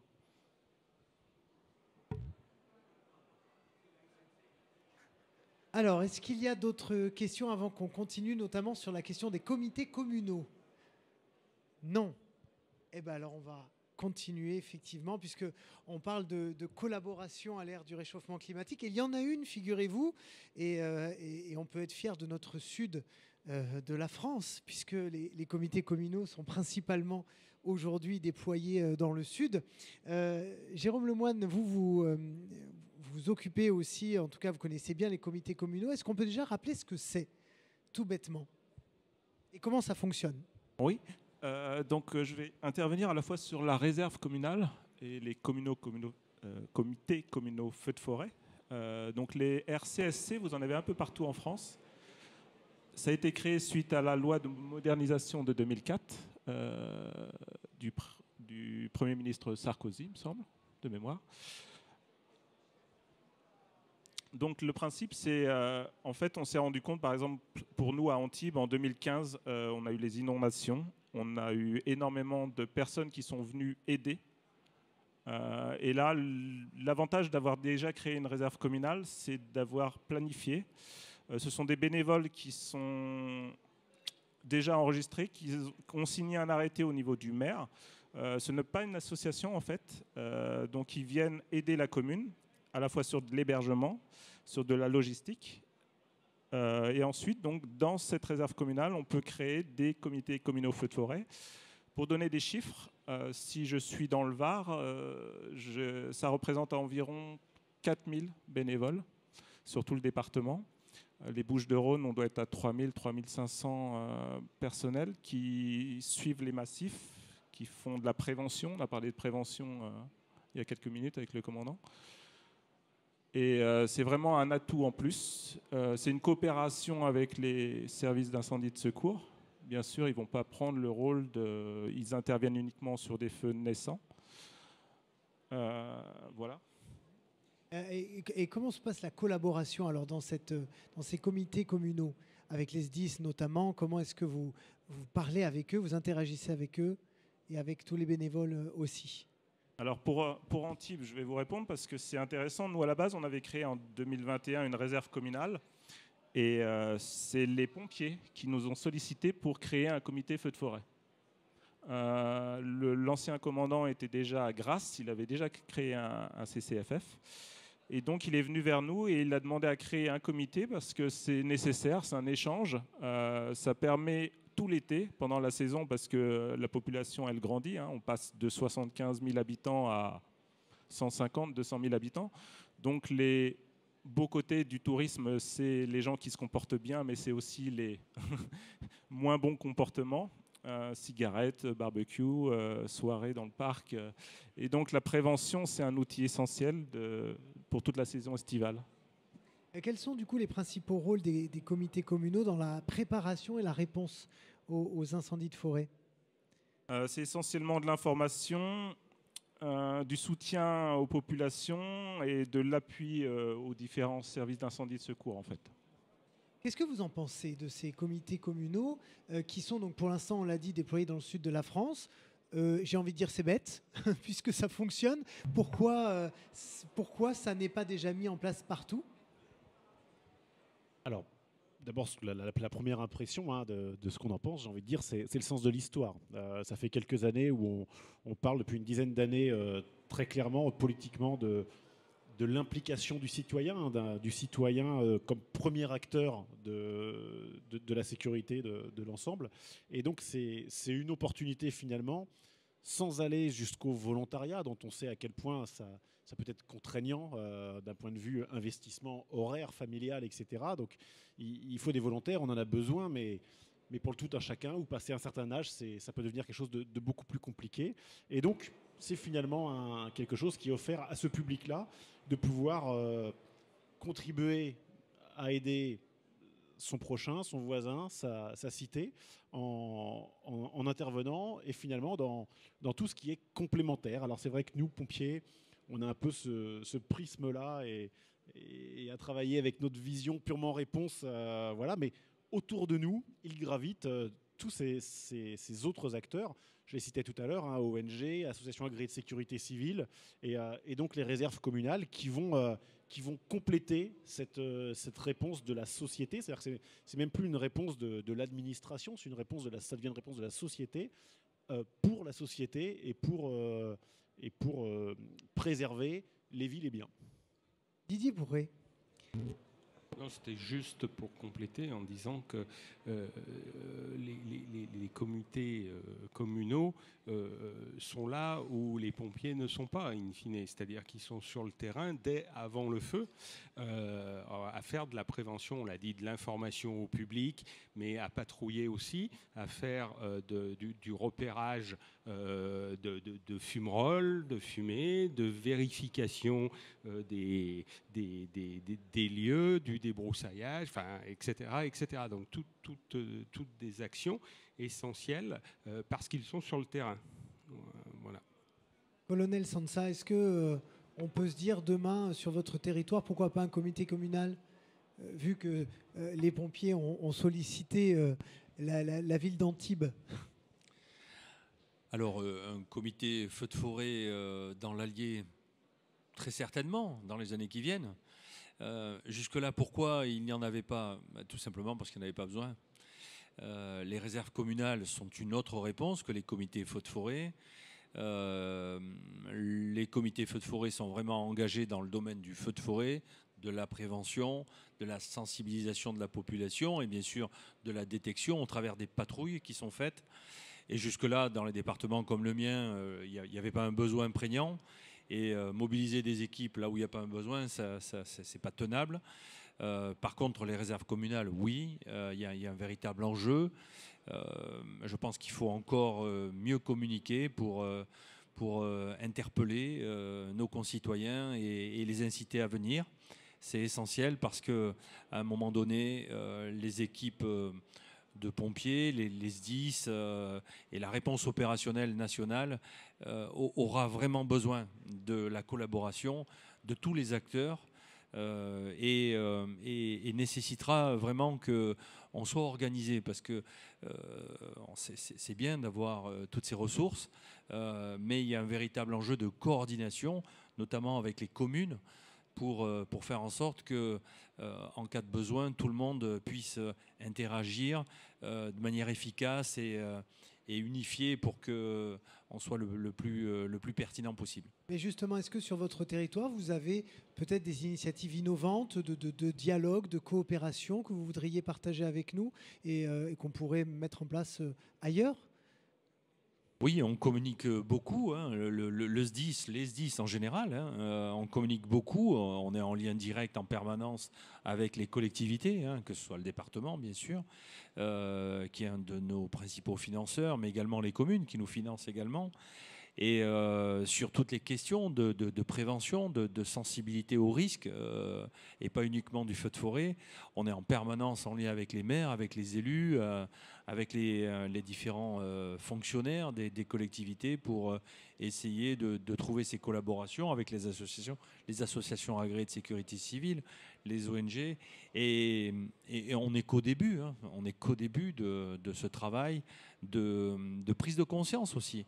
Parce qu'on s'aperçoit notamment auprès des élus, et ça c'est un constat qu'on fait tous, qui est qu'il y a un renouvellement naturel, normal, des élus, avec des jeunes élus qui arrivent.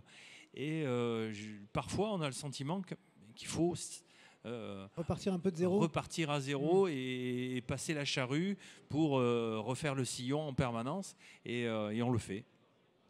Jérôme Lemoine, de quoi vous avez besoin, vous, aujourd'hui, en tant que comité communal et vous avez besoin d'argent, vous avez besoin de plus de dialogue, vous avez besoin de plus de bénévoles, vous avez besoin de quoi pour aller encore plus loin? Alors là, je pourrais intervenir sur les technologies parce qu'il y a peut-être des innovations qu'on n'a pas sur le sud-ouest. C'est plutôt les caméras. En fait, on a des points hauts, le Fort Carré, la Tour Sarrazine. La commune vient de récupérer récemment le phare de la Garoupe, qui était un phare et balise avant, qui est vraiment un point haut sur le cap d'Antibes. Et ça permet d'avoir une vigie sur tout le littoral. Et là, il y aurait vraiment quelque chose à faire, je pense, en caméra. Et ensuite, oui, la prévention, travailler vraiment sur la prévention. Et ces caméras, par exemple, est-ce que ça passe par la ville qui doit vous donner plus d'argent? Comment vous pourriez les avoir, ces caméras?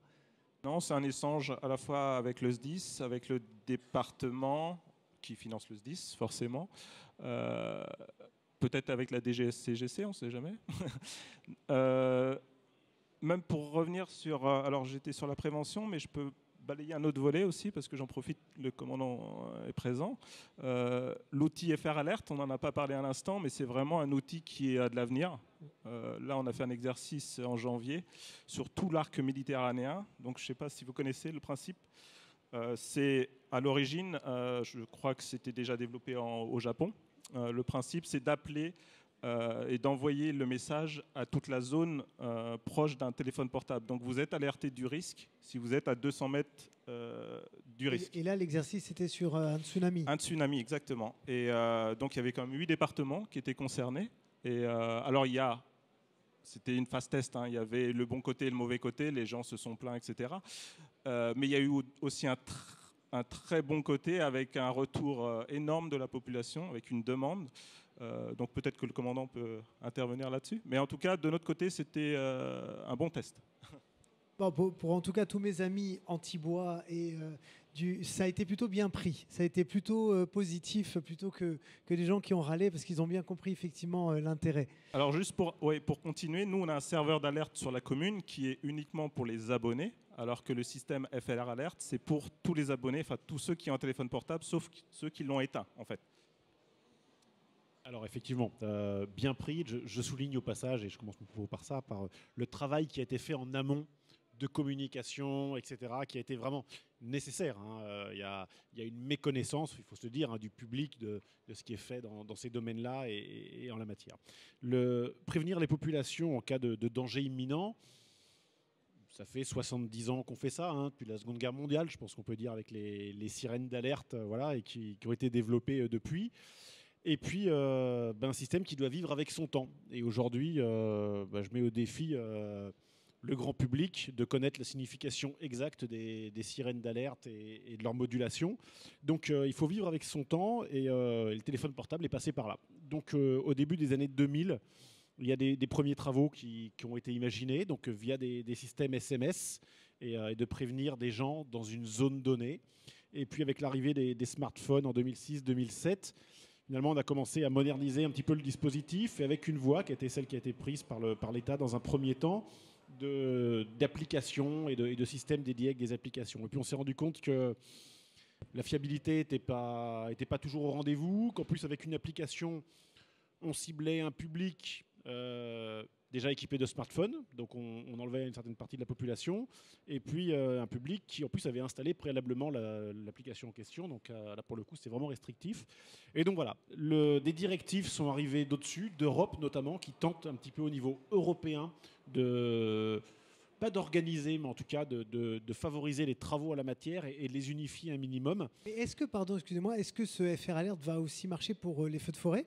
Exactement. Alors il va marcher pour l'ensemble des risques, et d'ailleurs il va marcher, il pourrait être activé dès aujourd'hui. On l'a utilisé pour les inondations il y a quelques semaines dans le nord de la France. Il est utilisé régulièrement partout en France, et donc voilà, avec une phase qui est une phase de finalisation, hein. On est encore en test, mais malgré tout, il est testé quand même opérationnellement. Et autre détail non négligeable, il est activé par le préfet. Et le préfet, il est absent de nos discussions depuis le début. C'est quand même lui aujourd'hui qui est au centre de notre dispositif des secours. Qu'on ait une petite intervention ou une énorme intervention, c'est le préfet qui va mettre l'ensemble des moyens à disposition pour ce faire, qui aura la direction des secours et qui va être chargé de tout ça. Et du coup, c'est le préfet qui va être en charge d'appuyer sur le bouton pour déclencher ce système FR Alert. Ce système FR Alert qui permet effectivement de faire sonner tous les téléphones, smartphones ou pas, dans une zone donnée qui a été définie en fonction du risque. Alors tsunami sur le littoral, feu de forêt sur une zone concernée par le feu, et de prévenir la population avec un maximum d'informations préalables. Oui, c'est ça, parce qu'il faut leur dire quoi faire. C'est pas tout sonner, il faut savoir quoi faire. Et donc l'idée, c'est vraiment de donner les premiers éléments de conduite à tenir, en l'occurrence sur l'événement de tsunami, de gagner les hauteurs, de donner aussi un délai. Le tsunami va arriver dans 10 minutes ou dans 1h30. Et puis donc les bonnes conduites, et puis de tenir la population informée de l'évolution de l'événement. Donc ce n'est pas juste une primo-alerte, c'est vraiment un ensemble de messages aux différentes étapes de la catastrophe. Et donc ce système-là, il est déployé par l'État, mais actionné au niveau local par le préfet et pour prévenir l'ensemble de la population concernée. Mais il a encore besoin d'être testé. On l'a vu, c'est tout le travail du tsunami. Il y a des choses qui ont très bien fonctionné, que ce soit techniquement dans la manière dont ça a été déclenché et humainement dans la manière dont ça a été reçu par la population. Il y a des choses qui ont moins bien fonctionné. On a vu qu'avec certains opérateurs, il y a des téléphones qui n'ont pas marché, etc. C'était tout l'objet du test, de dimensionner ça et finalement de l'affiner pour que ça fonctionne. Et là aussi, je ne vais pas dire qu'on rattrape notre retard, mais effectivement, il y a des pays, le Japon et plein d'autres qui étaient pas mal en avance sur ce sujet-là, qui avaient beaucoup travaillé. Nous, on avait un système avec nos sirènes, avec d'autres moyens d'alerte qui fonctionnaient pas mal, mais qui commençaient à dater un petit peu. Il était nécessaire de l'actualiser. FR Alert est là pour ça. Et là, on rentre vraiment on va rentrer vraiment dans cette phase opérationnelle où il va falloir communiquer, le faire intégrer à la population. Il ne faut pas que la population qui reçoit le message soit vraiment surprise. Et pour prendre un dernier exemple, la Réunion, il y a 15 jours, où le préfet déclenche FR Alert. La Réunion, ça fait 1 an et demi qu'il déclenche FR Alert lors d'événements majeurs. Et la population y est complètement accoutumée. Ils sont habitués à la sonnerie, ils sont habitués aux éléments qu'ils reçoivent. Alors culturellement, ils sont habitués à ce genre de sinistre-là, mais ça rajoute une couche. Et donc voilà, l'objectif, c'est qu'on ait ce même comportement-là en France, d'une population qui est prête à recevoir le message. C'est pas juste le recevoir, c'est être prête à le recevoir. Alors justement, puisqu'on évoque un peu le futur, Didier Pourré, j'aimerais qu'on parle des travaux de recherche qui sont en cours sur les équipements de protection individuelle. Parce que ça aussi, c'est un sujet important. Alors, sur les équipements, et on va revenir sur le feu de forêt, vous savez que les équipements de protection individuelle des pompiers, c'est une question de compromis. C'est une question de compromis entre une protection efficace et une tolérance de l'organisme par rapport à cette protection. C'est-à-dire que plus on va protéger contre le rayonnement thermique extérieur qui est le risque de brûlure, plus on va créer une barrière ne permettant plus au corps de se thermoréguler. Et donc il faut arriver à cette espèce de compromis entre une tenue qui soit portable, qui soit suffisamment souple, qui permette les mouvements, qui permette l'efficacité, qui permette aussi la thermorégulation. Et qui évite en effet le rayonnement, qui évite la contamination par les toxiques produits par les fumées d'incendie. Et c'est tout l'enjeu du développement d'une tenue polyvalente pour les sapeurs-pompiers français. Avec des couches qu'on appelle coques et qui vont permettre de s'adapter aux différentes situations, aux différents moments du feu. Et c'est en phase de développement à la Direction générale de la sécurité civile et de certification pour répondre aux différentes normes de protection. Donc une tenue qui permette la respiration du corps, qui évite au mieux les contaminations, et qui protège le pompier. Alors il y a un autre outil qui lui a été certifié, qui est la cagoule filtrante pour toutes les interventions de pompiers, mais aussi pour celles en feu de forêt. Jusqu'à maintenant, le pompier porte une cagoule tissu simple qui, in fine, le protège du dépôt des grosses particules, des suies importantes, mais ne filtre pas l'air qu'il va respirer. La nouvelle cagoule qui a été développée va filtrer 70% des microparticules, ce qui est un énorme progrès par rapport à l'absence de filtration actuelle en feu de forêt, puisque, vous l'avez bien compris, en feu de forêt, il est compliqué de porter un appareil respiratoire isolant avec la bouteille dans le dos, le masque facial dans des conditions climatiques difficiles et avec des efforts physiques extrêmement importants et des durées d'engagement assez longues. Il faudrait arriver en effet à trouver un système de filtration qui soit portable, mais les travaux menés avec les différents fabricants d'appareils, de masques filtrants, de masques à gaz, etc., n'ont pas permis de trouver un outil aujourd'hui qui soit adapté à l'activité des sapeurs-pompiers. Donc un premier progrès, cette cagoule qui a été développée par la DGSCGC, qui est normée et dont plusieurs pays sont en train de regarder l'intérêt, que ce soit les Australiens, aux États-Unis notamment. Colonel Sansa, justement, c'était une vraie problématique, la tenue d'intervention. Vous le sentiez vraiment ? La tenue d'intervention, c'est notre protection, c'est ce qui va nous permettre de tenir, de préserver nos vies. Et c'est toujours, on vient de le dire, un compromis entre préserver nos capacités d'agir, d'intervenir et d'intervenir aussi dans la durée. Parce que porter un équipement de protection, s'il s'avère que cet équipement est trop pénible et qu'il épuise les équipes à tel point qu'elles ne sont plus en état de travail au bout de 45 minutes, ça pose de réelles difficultés. Donc il faut trouver ce compromis. Les choses avancent. La DGSCGC porte plusieurs projets. On attend tout ceci avec beaucoup d'impatience, surtout que on a quand même une pression de plus en plus forte dans les SDIS, qui est de préserver la santé de nos pompiers, que ce soit au titre des maladies professionnelles et des enjeux de santé pour nos personnels. On s'aperçoit depuis quelques années maintenant que les pompiers sont très très fortement exposés à ces risques et que les cancers sont fréquents, peut-être plus fréquents d'ailleurs que sur la moyenne de la population, et on se doit de préserver nos sapeurs-pompiers en intervention, c'est clair. Je vais vous poser la question à chacun, mais si vous aviez là une baguette magique et que vous pourriez faire apparaître une chose ou deux qui ferait évoluer la prise en charge des feux de forêt, les collaborations avec les autres acteurs français mais aussi européens, qu'est-ce qu'il vous manque aujourd'hui concrètement ? Allez-y. Je ne sais pas s'il y a une priorité, mais celle qui semble être pour moi la plus importante, c'est de pouvoir disposer des outils de communication.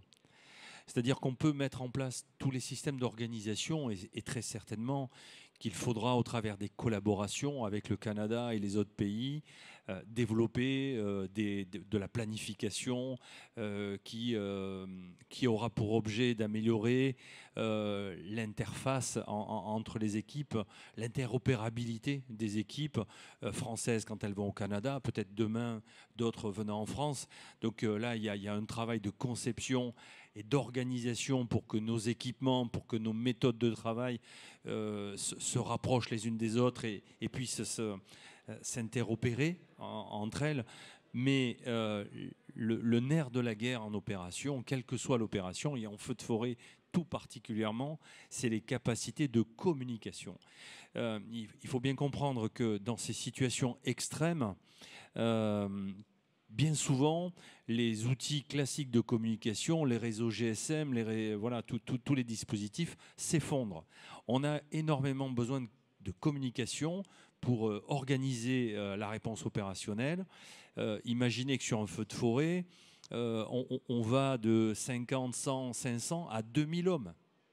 Quand vous organisez une opération avec 2000 sapeurs-pompiers, ça nécessite une organisation extrêmement organisée, structurée, segmentée par secteur et des outils de communication performants qui, eux, sont pérennes, y compris quand tous les dispositifs classiques sont tombés. Et il n'y en a pas aujourd'hui.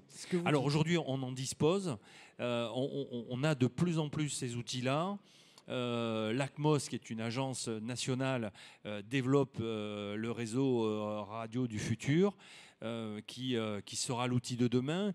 Mais attention, il va falloir que tous ces outils soient extrêmement résilients, adaptés aussi économiquement parlant à la capacité des SDIS à pouvoir s'en équiper. Mais il faut aller sur le satellitaire, on y va tout doucement, mais il faut aller vers des outils modernes qui nous permettront demain de véritablement communiquer entre nous et avec tous les acteurs. On parlait des comités communaux feux de forêt. Il faut qu'on parle avec eux si on veut s'organiser. Il faut qu'on parle avec les forces de l'ordre, que ce soit la police, la gendarmerie. Il faut qu'on parle avec nos autorités. Le préfet, ça a été dit, c'est le DOS, c'est lui qui coordonne et qui donne le là d'un point de vue opérationnel. Donc il faut que tous ces dispositifs se parlent. Et aujourd'hui, très souvent, et encore trop aujourd'hui, c'est la communication qui nous fait défaut par les outils qui ne sont pas suffisamment adaptés. Vous êtes d'accord tous? Vous pouvez réagir. Allez-y Didier Pourret, puis après je vous donne la parole. Je revenais sur mon corps de métier et je l'ai déjà dit. Si j'avais une baguette magique, en effet, je voudrais un dispositif de protection des voies respiratoires des personnels engagés dans les feux de forêt qui soit confortable et qui leur permette de travailler longtemps en sécurité. Et est-ce que c'est en cours ou pas du tout? Mais c'est ce que je disais. Pour l'instant, les contacts et les travaux avec les fabricants n'ont pas abouti à quelque chose d'efficace. Mais ça travaille quand même. Ah bah oui, on cherche, espérons, bien sûr. Espérons. Bien. Peut-être, commandant Rétoré, pour avoir votre... Donc, si j'avais une baguette magique, donc la même chose que Philippe, bien évidemment, la communication, il a parlé au niveau national, mais au niveau européen, on rencontre les mêmes problématiques. Et si j'avais une deuxième chance, ça serait trouver un palliatif à l'eau. Alors on a eu l'idée du sable et de l'eau. Ça vient de me revenir, on n'a pas réagi. Mais est-ce que c'est quelque chose qui vous semble viable? Pas du tout. Là, je ne peux pas me prononcer parce que quand en feu de forêt ou même en feu urbain, lorsque l'on prend de l'eau sur des réserves naturelles, étangs, etc., après on a souvent des problèmes de pompe, des amorceurs, etc. Donc quand on connaît le prix d'un véhicule... Dans le... Oui. Okay. Ouais. Enfin, il faut prendre en considération qu'un feu de forêt, quand on parle des grands feux de forêt, c'est des quantités d'eau qui sont phénoménales. Donc, j'imagine même pas les quantités de sable qu'il faudrait. Quand vous avez un feu de forêt qui fait un front de flamme de 10 km, je ne sais pas comment on amènerait le sable. Après, je ne veux pas m'exprimer plus, je ne sais pas ce que c'est, mais ça me paraît tout à fait improbable, là, tout de suite. Mais bon. Non, voilà, c'est parce que vous avez parlé d'eau, ça m'a fait repenser à ça. Jérôme Lemoine. Oui, je reviens sur les propos du colonel. Moi, ça m'inquiète un peu, ce réseau radio du futur, avec utilisation uniquement des opérateurs, surtout en forêt, parce qu'il suffit de... On prend par exemple le 14 juillet à Paris, on utilise le réseau radio, je ne sais pas, sur les Champs-Élysées, avec le nombre de SMS qui sont envoyés à l'instant T. Mais en forêt, utiliser uniquement le réseau des opérateurs, c'est compliqué. Nous, on est partisans pour l'instant de rester avec un plan B, avec notre vieux réseau radio interne aux 24 communes. Pour l'instant, on reste là-dessus. Je sais qu'il y a dans le bassin méditerranéen, il y a des communes qui se sont désengagées avec leur ancien réseau radio. Mais alors là, je suis entièrement d'accord avec le lieutenant-colonel. Je garderai mon ancien réseau radio le temps d'avoir les nouvelles technologies. Ensuite, sur l'eau, alors là, vous avez entièrement raison. Pour la ville d'Antibes, on utilise le réseau des eaux usées. à la fois pour l'arrosage des espaces verts actuellement, mais pourquoi pas l'utiliser sur les feux de forêt. Maintenant, on est périurbain, alors c'est sûr que c'est comme un feu d'entrepôt, hein, ça vous connaissez, les poteaux ils sont vite saturés et on n'a pas assez d'eau. Question aussi pour la nuit, l'utilisation des moyens aériens, des Canadair. C'est utilisé essentiellement au Canada, en France un peu moins. Vol de nuit, c'est très très compliqué, hein. Et sur les grands feux, on n'a pas aujourd'hui de spécialistes ici, mais c'est vraiment complexe la nuit. On utilise uniquement les moyens terrestres, hein, et voilà, c'est essentiellement les intérêts qu'on aurait sur notre commune. J'aimerais vous faire réagir sur cette loi du 11 juillet dernier qui vise à renforcer la prévention et la lutte contre l'intensification du risque incendie. Alors, parmi les principales mesures de ce texte, il y a l'aggravation des sanctions qui concerne notamment le non-respect des obligations légales de débroussaillement et puis l'interdiction évidemment de fumer dans les bois pendant les périodes à risque. Est-ce que c'est suffisant ? On a un peu l'impression que, ouais, ok, mais ça ne va rien changer vraiment. Alors, je peux commencer. Oui. Oui, effectivement. Alors, dans les deux exemples que vous avez cités, on a deux éléments très différents. On a l'aspect débroussaillage, hein, qui permet effectivement d'éviter d'exposer une habitation inutilement au feu de forêt qui va s'approcher. Donc, on est dans un aspect prévention. Et puis, l'aspect de l'aggravation de la sanction pour éviter que la personne ne fume et ne vienne déclencher ce feu-là.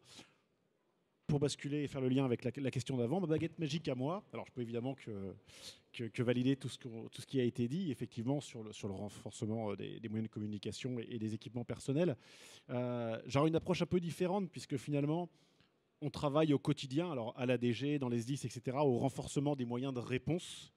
Et il y a quelque chose là-dedans d'une espèce de course sans fin, c'est-à-dire que on voit que la taille des catastrophes s'accroît, leur occurrence aussi, et donc nous, on va constamment mettre en face une réponse opérationnelle toujours plus grande, toujours plus grosse.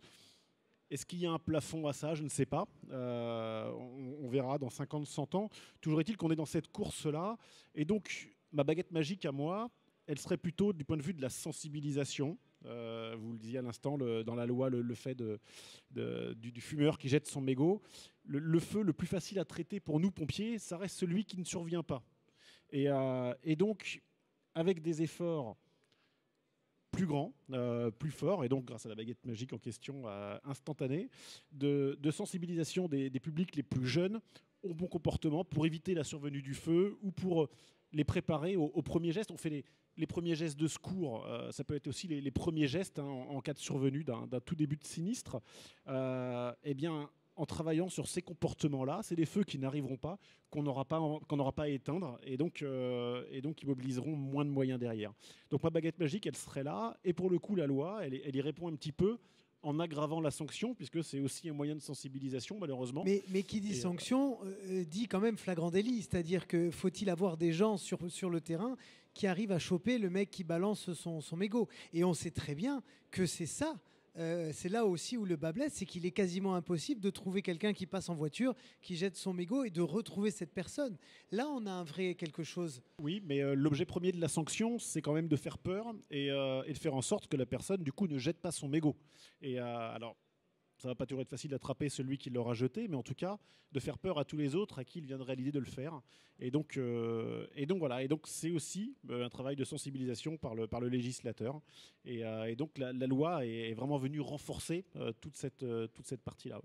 Oui. Juste là-dessus, pour conclure, je sais que vous ne direz probablement pas le contraire, mais est-ce que les différents gouvernements, sur ces 20 dernières années, en font assez pour prévenir les feux de forêt ?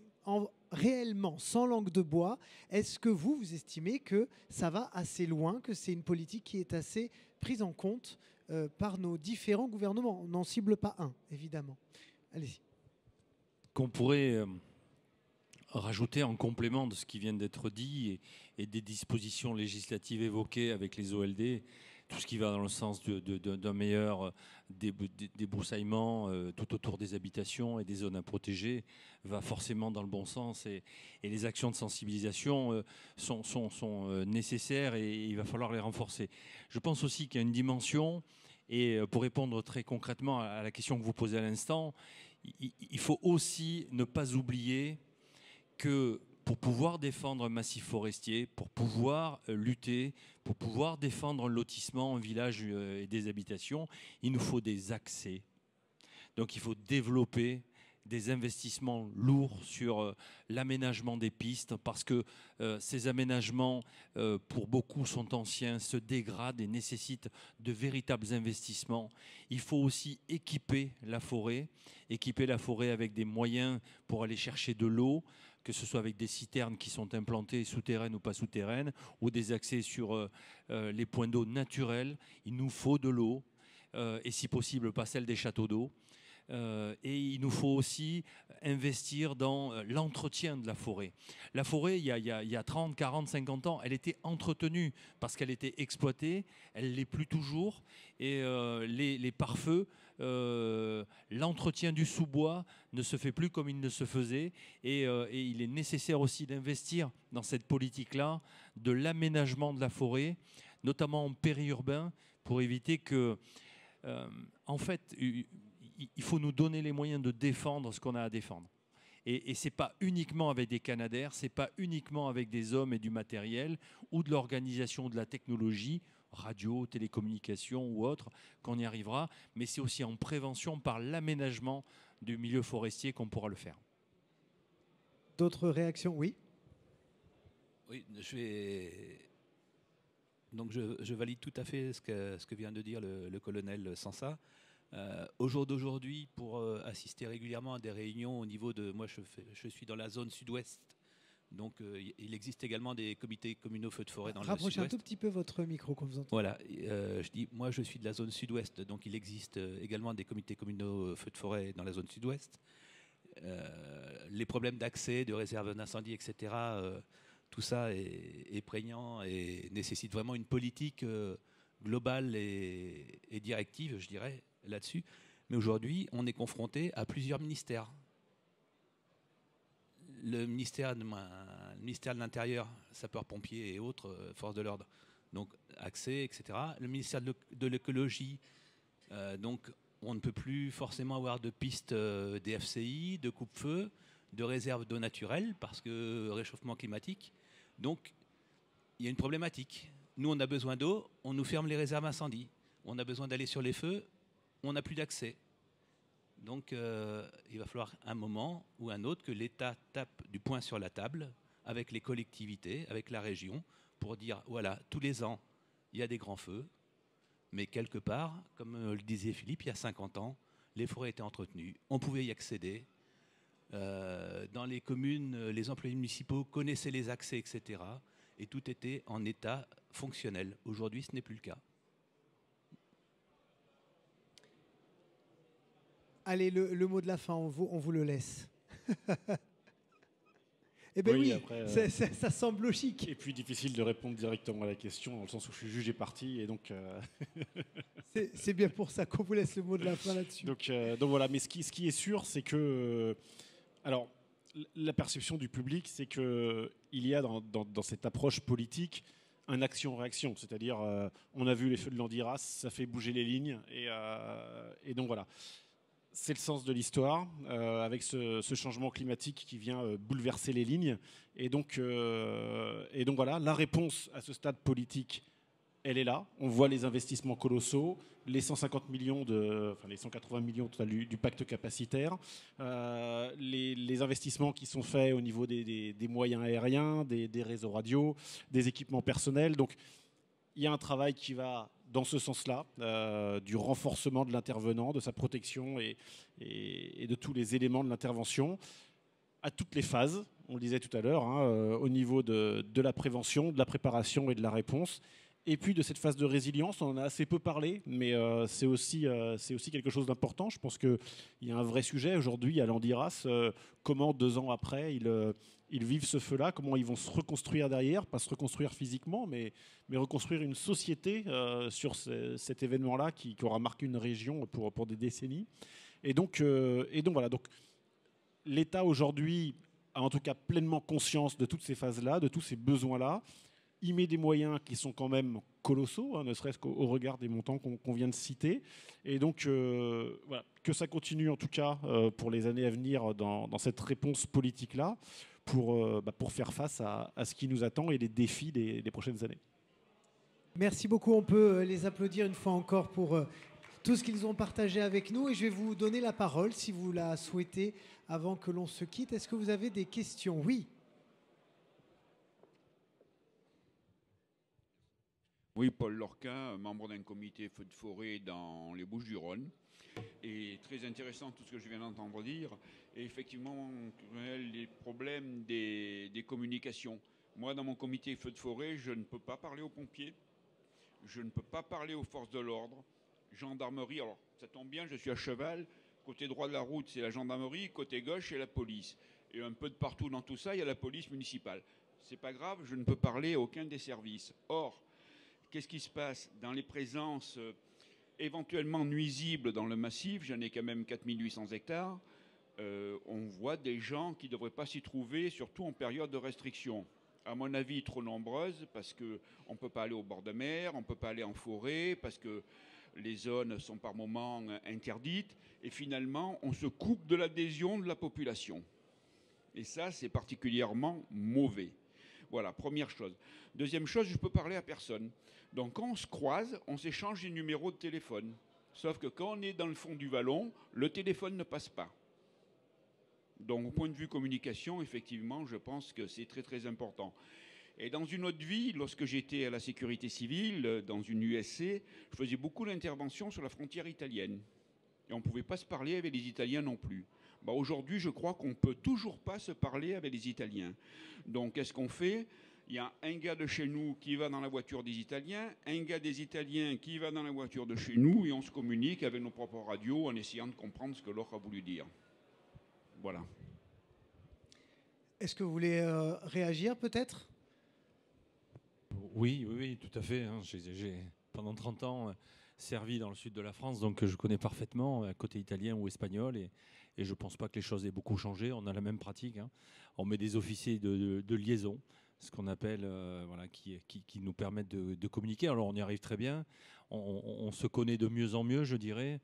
Et ça fonctionne malgré tout. Mais il y a un véritable enjeu sur les outils de communication, et RRF apportera sans doute un début de réponse. Je pense qu'il faut qu'on imagine aussi le satellitaire et des capacités à préserver les énergies pour faire marcher nos appareils. Parce que bon, les relais radio GSM, c'est bien, mais quand il n'y a plus de courant, je ne sais pas comment ça marche. Oui, colonel, commandant. Tout à l'heure, vous avez abordé plusieurs sujets, notamment l'investissement de la population à protéger, à faire son travail, et les relations interservices, et comment on peut sensibiliser les gens. Et en fin de compte, vous connaissez bien Mickaël, qui est mon patron. Depuis 2 ans, grâce à Météo France et à la collaboration avec, bien sûr, le ministère de l'Agriculture, les champs de la DDT et ainsi de suite, on a une réunion tous les matins, visio et tout ça, suivant le niveau de météo. Et avec la DDT, les services de la préfecture mettent en demeure. Alors on prend plusieurs niveaux. Justement, ça nous empêche d'arriver à votre niveau, d'interdire les accès et les gens de travailler. Nous, on est d'un milieu agricole où, justement, donc à chaque fois, la DDT met en place, et l'ONF ainsi que tous les services de l'État mettent en place des systèmes où ils communiquent, pas par FR Alert encore, mais on communique par le biais des réseaux et ainsi de suite, où, eh bien, si jamais ils travaillent, ils sont obligés d'avoir un engin de déchômage, des moyens en eau avec des tonnes à eau pour pouvoir intervenir rapidement et ainsi de suite. Je pense que ça fait partie un petit peu du début de la sensibilisation et de l'investissement de la population et de l'informer sur les risques, et ça nous permet vraiment de limiter les dégâts. Oui, vous avez raison de le souligner. C'est vrai que c'est porté par les préfectures aujourd'hui au niveau départemental et ces actions de concertation, d'élaboration commune d'une stratégie se préparent déjà très en amont parce qu'il faut qu'on définisse les différents seuils, les différents plans d'action. Et puis ensuite, effectivement, en période sensible, on décline nos différentes mesures. Mais ça, c'est vraiment à l'appréciation de chaque préfet, mais ça se fait bien maintenant. Est-ce qu'il y a d'autres questions ou des choses à partager ? Je vois des regards là-bas de gens qui avaient posé des questions tout à l'heure. Ça brûle. Vous voulez dire quelque chose ? Allez, je vous donne le micro.